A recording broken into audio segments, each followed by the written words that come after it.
plus le migrant va payer cher son pack, qui peut aller entre 3 000 et 15 000 euros, plus il va avoir des avantages. Alors ces avantages, c'est quoi? C'est par exemple la possibilité de télécharger des cartes sans le réseau. C'est-à-dire qu'ils puissent, notamment via Mapster, ce qui leur permet en fait de pouvoir se déplacer sans avoir d'accès à Internet, puisque le service de géolocalisation de leur téléphone permet de savoir où ils sont et de connaître par exemple là où il y a la frontière, certaines zones, etc.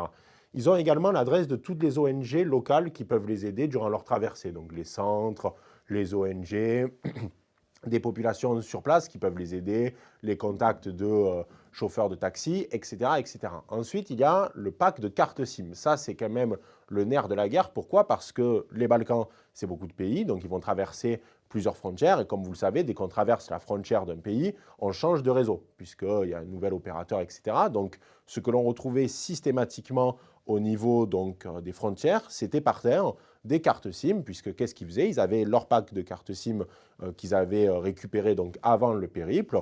Ils enlevaient l'ancienne, par exemple, je ne sais pas, du pays A, ils mettaient la nouvelle et ainsi de suite. Ils pouvaient remonter le fil d'Ariane jusque dans l'Europe, et jusqu'à l'Europe et les pays cibles.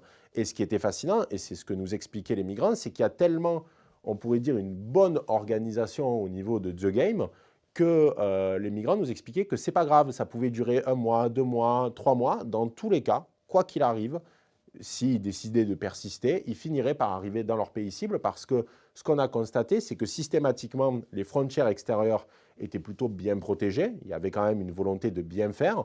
Mais par contre, les frontières intérieures, donc qui amenaient directement vers les pays cibles, étaient des véritables passoires. Et même, ça a arrangé les autorités locales, comme c'est le cas de la Serbie, puisque en fait, ils savent très bien que les migrants n'ont pas pour projet de s'installer en Serbie. Donc, ce qu'ils font, c'est qu'ils essayent de maximiser ou du moins de minimiser le nombre d'entrées en Serbie. Mais ceux qui passent à travers les mailles du filet, qui sont déjà à Belgrade, on les laisse aller dans le nord du pays pour passer.